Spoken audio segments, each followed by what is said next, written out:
جی ناظرین، اب ہمارا جو نیکسٹ اسٹروک ہوگا وہ رائٹ ٹو لیفٹ ہوگا، باریک، تھک اور پھر باریک، یعنی کہ باریک، پتلا، موٹا اور پھر پتلا۔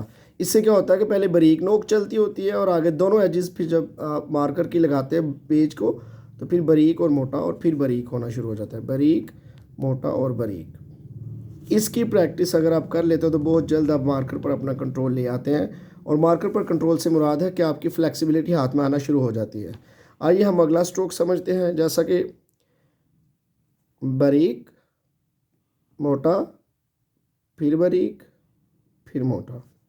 یہ دیکھیں، باریک، موٹا، پھر باریک اور پھر موٹا اور پھر نیچے۔ اس طرح سے ہمیں اس سٹروکس کی پریکٹس بھی کرنی ہے۔ سین کے ابتدائی دندانے، ابتدائی شوشے جس کو ہم کہتے ہیں، اس کی پریکٹس، اس کے ساتھ باریک، تھوڑا سا ایچ پی، پھر مکمل ڈبلیو پی اور پھر نیچے۔ پھر سمجھیے، باریک، تھوڑا سا موٹا، سی پی، ایچ پی اور پھر ڈبلیو پی اور پھر نیچے۔ یہ سی پی، ایچ پی، ڈبلیو پی کا لیکچر آپ لوگ ہمارا یوٹیوب چینل پر دیکھ سکتے ہیں، جو ہم نے پہلے اس پر لیکچر دے چکے ہیں، 3P فارمولا، مارکر کی انڈرسٹینڈنگ سے اگلا لیسن ہے یہ۔